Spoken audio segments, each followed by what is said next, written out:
Transformers, the robots in disguise, are back again, and this time it's Transformers Rise of the Beasts. And this is the first movie from this franchise in quite a while, and although I enjoyed Bumblebee, The Last Knight and Age of Extinction were, let's say, mediocre to me. And so I've been very curious whether this new movie would be the one to put things back on track or possibly end the Transformers universe as we know it. And now I've seen it, so let's talk about it.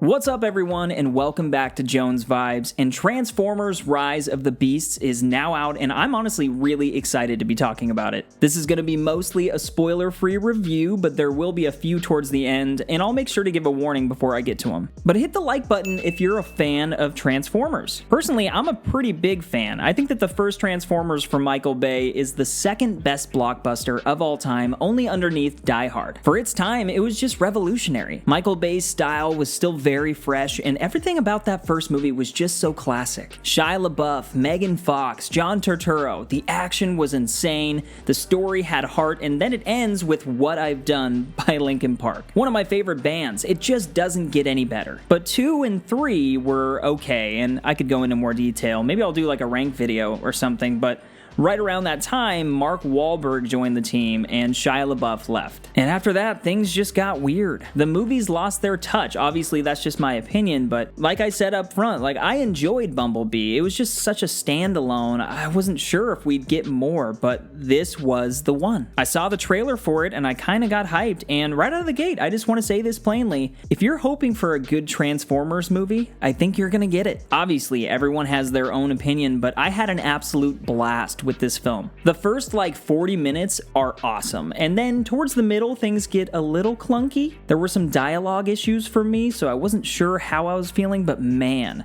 the last 45 minutes were absolutely epic. The action was intense and massive like a Transformers movie should be. There were some solid emotional scenes, and then the music. The music was so dope. Hip-hop completely adds a whole new element to this franchise. It's like bread and butter. Director Stephen Caple Jr., I think I'm saying that right, he understood the assignment. It's set in the 90s, and so you have all this old school hip-hop paralleling with the New York setting. It was just a vibe. And then when you mix that score and beat with these huge sequences, it was just it was hyping me up, man, I can't lie. Another one of my takeaways, and kind of in the same vein as this being a fresh take, is the actors that they chose to star. Anthony Ramos and Dominique Fishback. They're two relatively up-and-coming actors, so it's not like their star status was outshining the movie, kind of like maybe Mark Wahlberg. It's just these two youngins flexing their acting chops, and I thought they did a great job. I really did. I can honestly say that now I am a big fan of Anthony Ramos, and I hope to see him either more in this franchise or outside of it. But the Autobots, of course, were fantastic. I think the clear standout was Mirage, voiced by Pete Davidson, and as much as I didn't want to laugh at some of his jokes,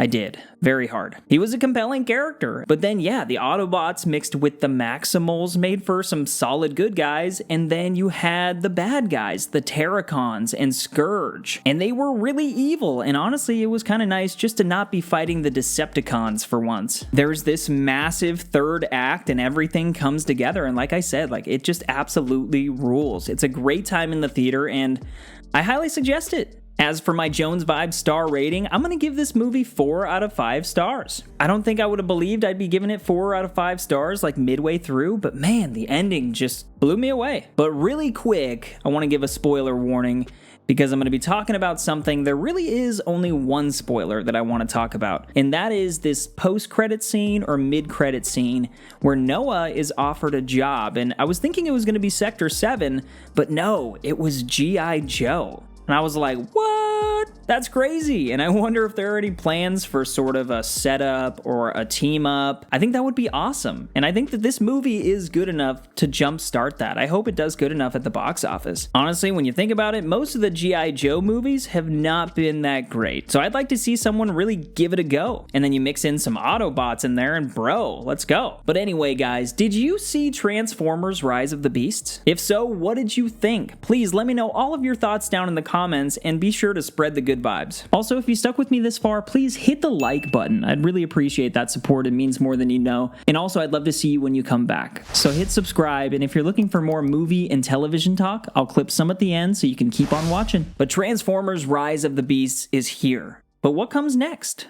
I guess we'll see.